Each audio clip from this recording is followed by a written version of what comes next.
So when you switched the desk on, if you see little yellow warning signs on these are channels that come from the stage box in the performance room, and those little triangles probably mean that the stage box is not switched on.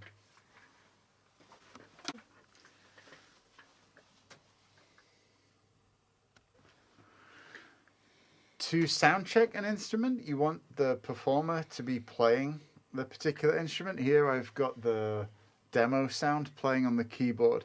So the first thing I'm going to do is I'm going to look on this display for the keyboard. This happens to be on channel 8, and I'm going to select its gain by tapping twice on the top. I can now see the level that's coming in from the keyboard. This is pretty close to where it should be. Really, when the performer's playing at their kind of normal to loud level, you want the line in the middle to be lit up green. If it's getting past that up to the orange or even touching on the red, you probably want to back the gain off a little bit and use this silver dial here to do it. So at the moment we've got a gain of 30. I'm going to back that off a little bit. It looks like 27 is about right there. If it goes slightly past or slightly underneath, that's absolutely fine.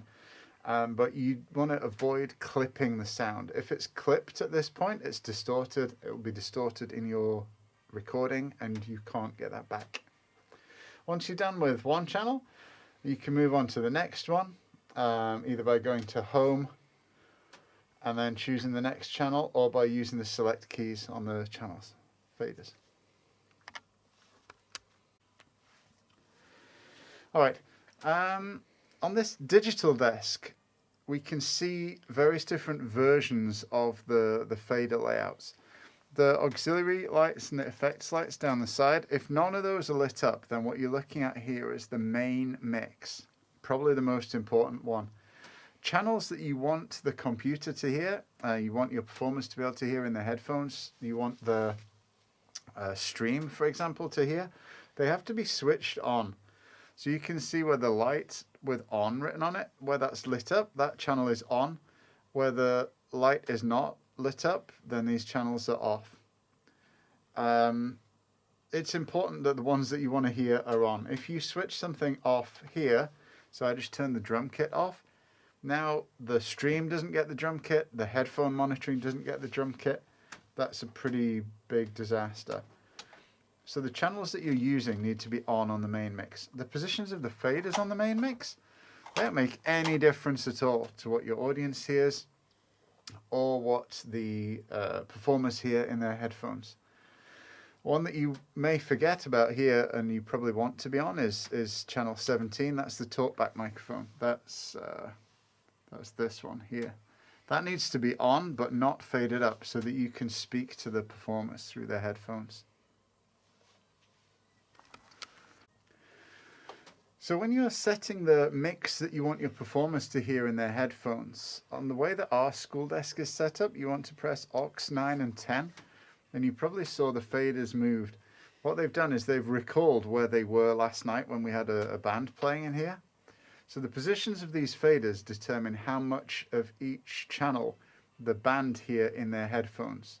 It doesn't make any difference to what goes to the stream. And this is really useful because your performers might want to hear a click track, or they might want to hear more of a particular thing than your audience at home want to hear. So aux 9 and 10 puts the faders and the channel controls into viewing what the headphone mix is. Right underneath that, aux 11 and 12, this is what's sent to the stream, to the streaming device.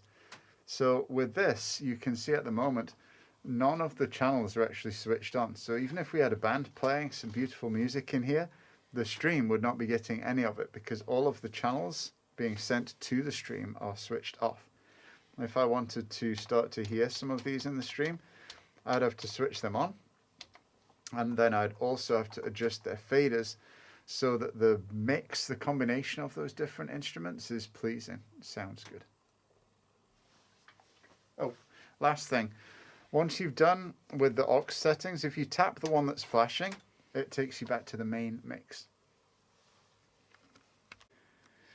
This red fader is the master for the settings that you are viewing at the moment.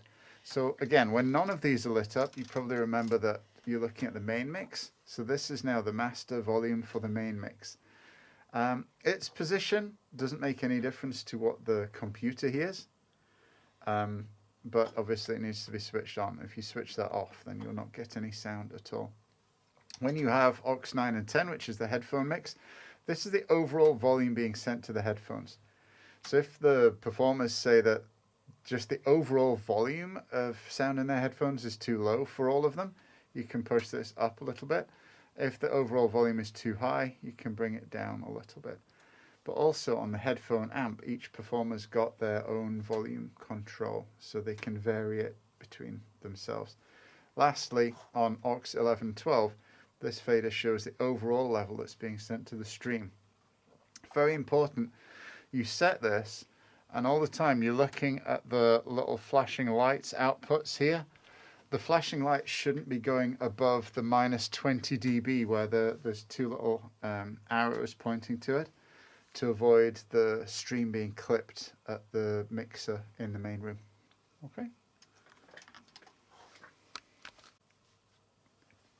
So for things like musical shows, you might want to program in a number of scenes, or if you've got a variety show on where there's a number of different acts and you want to sound check them, and save each band's settings, you do that just as I've shown you already. With you set the gain, you set the faders into the positions that you want them to be for the headphone and for the stream for that particular act, and then you go to here where it says scene. At the moment it's set to the basic ISDL stream setting.